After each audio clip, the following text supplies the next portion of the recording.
한국이 만든 무기는 전 세계에 내놓으라 하는 방산 강국들 못지않은 수요가 있었고 이제는 그걸 바탕으로 성능 역시 따라잡았습니다. 그리고 방위산업의 꽃이라고 불리는 스텔스 전투기인 KF-21을 세계 시장에 판매 계획을 세우고 본격적으로 판매를 시작했습니다. 그중 가장 중요한 가격을 공개해 큰 화제를 모았는데요. 인도 파키스탄 전쟁에서 라팔이 격추되면서 스텔스 전투기로 개발하고 있는 KF-21이 해외에서도 관심이 높아지고 있는 가운데 최근에 카이가 양산 가격을 900억 원대로 확정해 충격을 주고 있습니다. 작년까지만 해도 대당 1,100억 원에 육박할 것이라는 전망치에서 크게 낮아진 것인데 다른 경쟁 기종이 해외에서 부품을 조달하기 어려워 가격이 높아지고 있는 것과 대조되는 것으로 수출 시장에서 난리가 났습니다. 전문가들은 카이가 공대공 모드로 운용할 블록1에 대해 공대지 임무까지 확장된 블록2 역시 무장 개발 단계를 마무리하고 있어 블록2도 블록1보단 높아지겠지만 크게 올라갈 것은 아닐 것으로 예상합니다. KF-21 전투기가 대당 1,000억 원대 이하로 가격이 자리 잡을 경우 경쟁 모델인 터키의 칸 전투기의 추격도 뿌리칠 수 있을 것으로 보이며 카이가 KF-21 수출을 활성화하기 위해서 자동화 공정을 고도화시켰는지를 간접적으로 파악할 수 있습니다. 지금 수출 시장에서 판매되고 있는 라팔 전투기가 대당 2,000억 원이 넘으며 F-16과 그리펜 전투기도 대당 1,500억 원 이상이라는 것을 생각한다면 KF-21은 단발 엔진이 아닌 쌍발 엔진의 스텔스 기능까지 보유했기에 수출 시장에 등장하면 게임 체인저가 될 것입니다. 방위사업청에서는 지난달 카이가 KF-21 1차 생산분 20대에 대한 계약을 맺었으며 1조 9천억 원을 투입했습니다. 1조 9천억 원은 개발비를 포함한 금액으로 A사 레이더를 개발하고 있는 한화시스템에 1,100억 원을 지급하며 엔진을 공급하는 한화 에어로스페이스에는 5,500억 원이 포함되어 있습니다. 전투기의 두뇌라고 불리는 국산 A사 레이더를 가격을 나눌 경우 대당 40억 원 정도로 유추해 볼 수 있으며 가장 중요한 엔진은 전투기 한 대에 2개의 엔진을 장착하는데 최소한 250억 원이 필요한 것으로 예상됩니다. 그렇기에 KF-21의 순수한 기체 가격은 600억 원대로 알 수 있습니다. 우리 정부에서는 전투기 엔진 개발에 총력전을 펼치고 있습니다. KF-21은 수출뿐 아니라 생산 단가를 낮추기 위해서라도 국산 엔진 개발이 반드시 필요하다는 것을 알 수 있는데요. 일각에서는 전투기 엔진 국산화에 최소 10조 원 이상이 들어갈 것이며 막대한 비용이 소요되기 때문에 미국에서 사다 쓰자고 주장하기도 했었습니다. 하지만 전투기에서 차지하는 포지션이 사람으로 치면 심장과 같다는 것을 알 수 있듯이 정치적인 문제뿐만 아니라 항공산업을 유지하기 위해서라도 엔진 국산화만이 유일한 해결책이라는 것입니다. 1차 계약에서 순수한 생산 비용은 1.5조 원 정도로 추산되는데 여기에 후속 군수 지원 비용 10%가 포함되기 때문에 20대 양산에 1.3조 원 정도가 들어갈 것입니다. KF-21에는 미국 지사 엔진인 F414가 대당 125억 원짜리 2기를 장착해야 하니 엔진 비용만으로 250억 원이 필요합니다. 값비싼 비용에도 불구하고 KF-21을 대당 970억 원대로 발표했다는 것은 카이가 생산 자동화를 통해 생산 비용을 크게 줄였다는 점을 알 수 있습니다. 카이는 작년 1차 양산품 중 20대만 주문되면서 가격이 오를 것이란 전망에도 불구하고 최대한 낮추기 위해 생산 자동화에 역점을 두고 생산 라인을 새로 구축했습니다. 전투기를 조립하는 과정은 자동화가 어렵지만 대형 부품을 생산하는 과정을 자동화시키고 중앙동체와 전방과 후방동체를 조립하는 시스템을 자동화 로봇으로 만들어 몇 시간이면 조립이 가능하도록 생산 시스템을 구축했는데요. 그렇기에 생산비에서 큰 포지션을 차지하는 자동화 시설을 자체적으로 개발하는데 공을 들인 것으로 파악되었습니다. 여기에 유럽과 미국의 전투기 생산 공장에서 일일이 전투기를 조립하는데 필요한 리벳 구멍을 자동화로 뚫는 것으로 알려져 생산 시간을 크게 단축했는데요. 전투기는 대형 모듈을 마지막 단계에서 조립하는 과정을 거쳐 완성되지만 대형 부품을 조립하는 데는 수만 개의 구멍이 필요합니다. 자동차 생산하는 과정과 비슷하지만 가장 큰 차이점으로 대부분의 공산품이 용접으로 프레임을 완성하지만 전투기는 용접이 아닌 리벳으로 파츠를 조립해 대형 모듈을 완성하는 방식을 적용하고 있습니다. 용접이 사용되지 않는 이유는 열로 인한 변형이 발생되기 때문이며 특수 알루미늄과 복합재, 티타늄 등 다양한 소재들을 적용하고 있기 때문에 용접으로는 조립할 수 없습니다. 그렇기에 전투기 한 대를 조립하는데 수만 개의 리벳이 필요하며 리벳도 모두 미국에서 수입하는 것으로 알려져 국산화까지 진행하고 있습니다. 미 방위산업 업체들이 공급하는 전투기 조립용 특수 리벳은 개당 수십만 원입니다. 조립용 특수 리벳은 전투기 생산 비용의 상당한 포지션을 차지하고 있습니다. 카이는 비용을 줄이기 위해 기본 부품 하나까지도 국산화하는 사업을 통해 자체 개발을 진행하고 있는데요. 그러나 부품 국산화만으로는 양산 비용을 줄이는 데는 한계가 있기 때문에 로봇과 공장 자동화에 필요한 핵심 기술을 지속해 확보하고 있습니다. KF-21 전투기는 2022년 7월에 초도 비행에 성공하고 지금까지 1,500회의 시험 비행에 성공했습니다. 또한 극한의 비행을 비롯해 야간 공중 주유 등 성능을 철저히 검증하고 있습니다. 260여 가지의 시험 항목을 평가하면서 막대한 비용이 소요되고 무장 통합에서도 비용이 도입되는 상황에서 본격적인 대량 양산 초안인 1차 양산에서 서방 전문가들이 예상했던 1,300억 원까지 높아질 것이란 전망이 빗나갔습니다. 전통적인 군사 강국들은 이미 수십 년 전부터 전투기 개발 노하우와 설비, 인력 시스템을 모두 갖추고 있는 상황에서도 대당 전투기 가격이 지속해 상승하고 있습니다. 유럽산 라팔과 타이푼의 경우에 기체 가격만 1,800억 원 정도이며 예비 부품과 군수 지원 비용을 추가할 경우에는 대당 2,500억 원이 넘어가고 있는데요. 인도네시아가 라팔 전투기 42대를 도입하는데 10조 원 이상을 지급하였고 예비 부품과 항공 무장을 줄이는 방식으로 겨우 도입을 하고 있으니 4.5세대급 최신 전투기가 얼마나 비싼지를 간접적으로 알 수 있습니다. 대한민국은 KF-21을 개발하면서 양산 기술과 설비 인프라 등을 동시에 확보했으며 모든 것이 반영된 가격이 대당 1,000억 원이 넘지 않는 것을 발표하자 인도네시아에서도 깜짝 놀라고 있습니다. 더구나 KF-21 1차 양산분이 카이다의 반대로 반토막 나면서 1,000억 원 이상으로 예상되었던 단가가 1,300억 원까지 높아질 것이라는 부정적인 전망이 나오기도 했었지만 공식적인 가격을 발표하자 라팔을 선택한 것에 후회를 할 수밖에 없는 상황인데요. 현재 로키드 마틴이 F-35 전투기를 수천 대 이상 생산하면서 가장 발전된 라인을 가지고 있습니다. 로키드 마틴 생산 공장에서 수십 대의 전투기가 동시에 조립되고 있지만 카이보다 공장 자동화에서는 뒤처져 있습니다.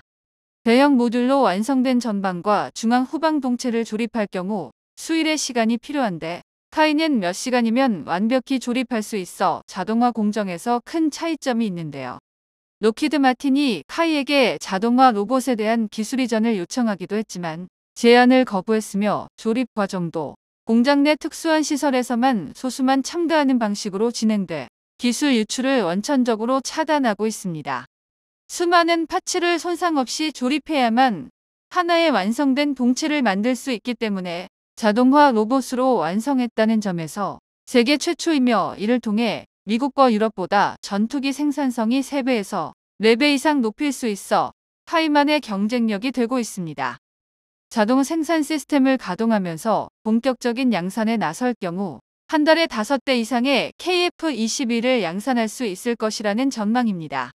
전쟁으로 주문이 폭주하고 있는 프랑스가 라팔 전투기를 한 달에 2대 양산하고 있으나 최근 3대까지 늘리겠다고 밝혔지만 KF-21은 세상에서 가장 높은 생산성을 자랑하게 될 것입니다. 전투기를 개발하는 것도 중요하지만 수출 시장에서 안착하기 위해서는 빠르게 생산할 수 있는 능력이 중요합니다.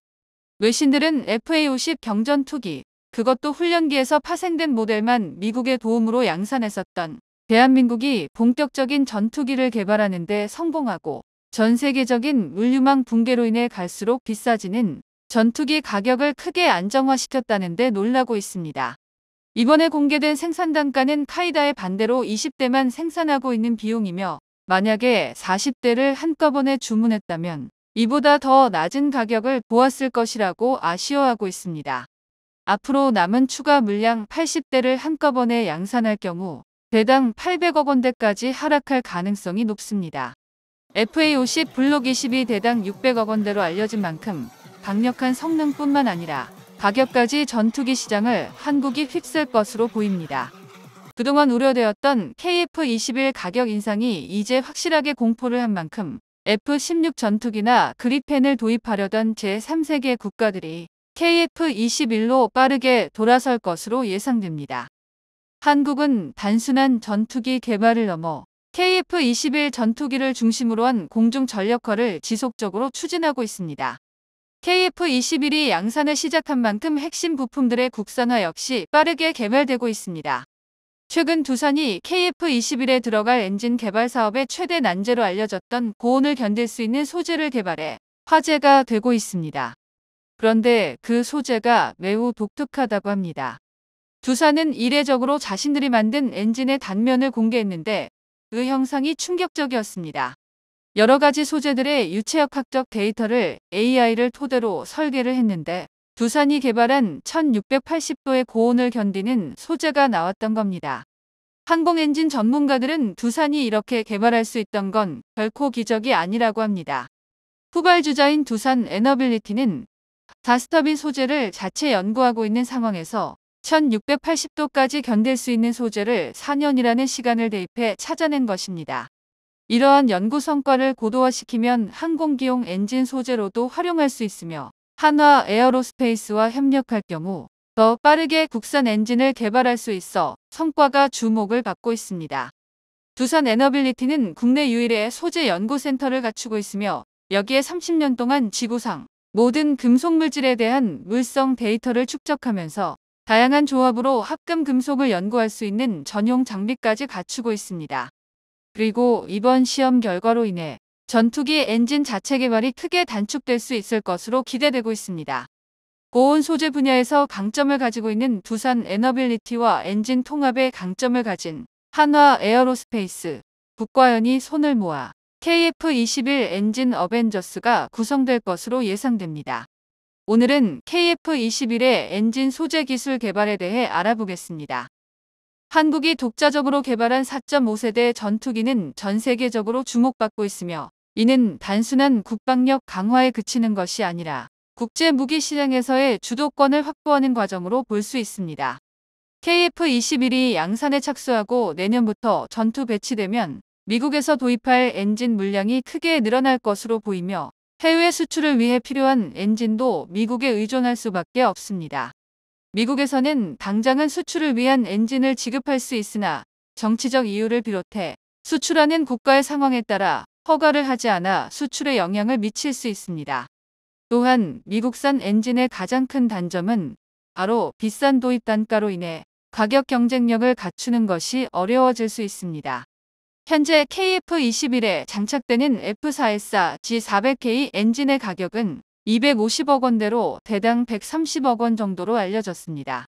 전체 가격에서 엔진이 차지하는 비용이 20% 이상 넘어가고 있어 수출 경쟁력을 확보하는 것이 어려운 상황입니다.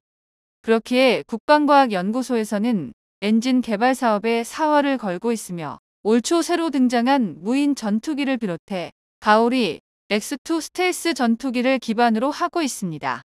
국산 엔진 개발 로드맵에서 가장 중요한 핵심 기술은 고온에서 버틸 수 있는 소재를 확보하는 것인데요.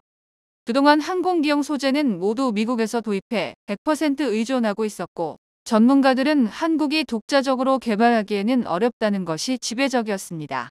냉전 시절부터 수십 년 동안 축적한 금속 소재에 대한 데이터와 씨름하면서 확보한 기술을 활용해 합금을 얻는 기술을 개발하는 것은 오직 소수의 군사 강국들만 허락되었기에 한화 에어로스페이스가 단독으로 개발하기엔 벅찼던 게 현실입니다. 특히 미국은 냉전 시절 러시아로부터 티타늄을 수입해 스텔스 폭격기를 개발했었고 이를 재련하고 합금으로 개발하는 능력을 보유한 미국만이 마하 3으로 비행해도 녹지 않는 항공기 소재를 개발할 수 있었습니다. 해당 소재 기술은 티타늄을 많이 확보한 구소련 역시 개발하지 못하였고 그 결과 미국과 항공산업에서 기술적 차이가 벌어지게 된 원인이 되었습니다. 그렇기에 KF-21의 국산 엔진을 개발한다고 선언했던 당시 항공 전문가들은 초고온을 버틸 수 있는 소재를 개발할 수 없었던, 한국이 엔진 개발에만 최소 30년의 장벽이 있을 것이라고 했던 것도 이 소재 때문이었습니다. 그러나 두산 에너빌리티가 자체 연구소를 활용해 특수 소재 개발에 성공하면서 가장 중요한 단계의 벽을 부셨다는 것을 알 수 있습니다. 두산 에너빌리티의 핵심 연구 조직으로 소재연구소가 있습니다. 소재연구소는 발전 및 플랜트 산업의 기초가 되는 첨단 금속 소재와 부품의 연구 개발을 담당하는데, 주단조 제품의 신소재 및 고성능 합금 개발을 주도합니다. 또한 30년간 쌓아온 국내 유일의 소재 데이터베이스를 확보하고 있는데, 3D 금속 프린터를 통해 시험용 소재를 생산할 수 있는 능력을 갖추고 있습니다. 여기에 클리프라는 특수 시험 장비를 개발해 수백 대를 보유하고 있는데, 새로운 소재를 개발하는 데 필요한 시험 검증이 가능합니다. 이를 통해 실제 항공기 엔진에 적용할 경우 문제가 발생하는 것을 원천적으로 줄일 수 있는데요. 두산이 보유한 크리프 시험 장치는 총 200여 대로, 이 장비가 중요한 이유는 새로 개발된 금속을 장기간 시험할 수 있기 때문입니다. 두산이 개발한 1680도에서 견딜 수 있는 합금 소재는 3D 프린터로 C제품을 만들어냈습니다. 그리고 약 4년간의 시간을 테스트할 수 있는 장비인 크리프 시험 장치로 하중을 가하면서 발생하는 금속 변화를 측정할 수 있었기 때문에 가능해졌습니다. 해당 장비는 항공기의 소재 성능을 실험실 단계에서 극한의 조건을 구현시킬 수 있는데요. 두산은 가스터빈 엔진 개발 사업에 뛰어들면서 소재 연구소를 가장 먼저 창설했는데, 각종 시험 장치 등을 자체 개발해 작은 금속에 대한 특성을 알아볼 수 있는 모든 시스템을 갖추고 있으며, 국내에서는 유일하게 금속 소재 연구센터를 운영하고 있습니다. 두산그룹은 가스터빈 엔진 시장에 본격적으로 진출하면서 소재 연구 기술을 적극적으로 활용했으며, 1500대 이상에서 버틸 수 있는 금속 소재 개발에 집중해 상용 가스터빈을 완성하는 데 큰 역할을 했는데요.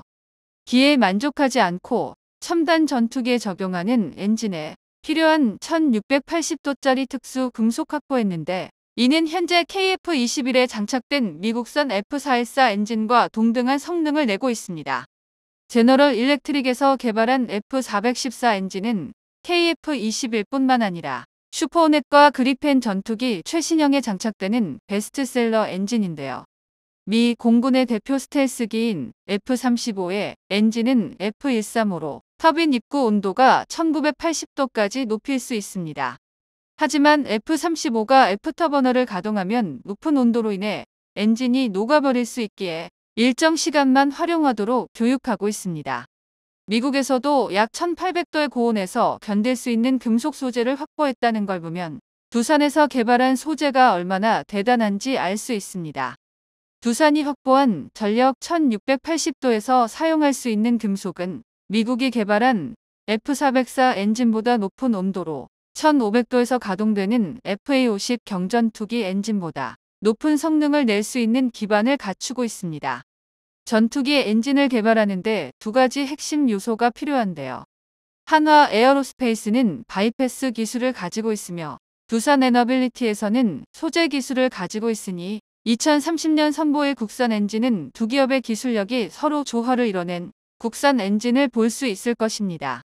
두산그룹은 30년 동안 소재 기술을 축적하게 된 배경으로 원재료 사업을 오랫동안 유지하면서 소재 기술력의 중요성 알고 있었는데요. 연구소와 관련된 인력들을 집중적으로 육성한 것이 항공기용 엔진 개발에 큰 도움이 되고 있습니다. 금속 소재의 물성을 파악하고 설계하는 데 필요한 합금 기술이 요구되기 때문에 해외에 의존할 경우 경쟁력을 확보할 수 없어 1990년대부터 꾸준히 기술을 축적했습니다. 두산그룹은 내열 소재의 가공성을 높이기 위해서 3D 프린터를 적극 활용해 부품을 개발한 기술에도 집중하고 있습니다. 두산이 3D 프린트를 사용하는 이유는 내열 소재를 개발한다고 해도 기존의 기술로는 가공이 어렵다는 문제가 있습니다. 국내 유일의 특수 금속 소재들은 내구성이 높아 기존의 절삭 공구로 형상을 가공하기가 어렵고 생산 단가도 크게 높아지는 부작용이 있기 때문에 3D 금속 프린터로 항공기 부품을 제작하는 기술 개발 역시 병행하고 있습니다. 3D 프린터를 이용할 경우 기존의 가공이 어려운 냉각 장치를 부품 속 미세하게 설계할 수 있어 시간과 생산 비용을 크게 단축할 수 있기 때문인데요.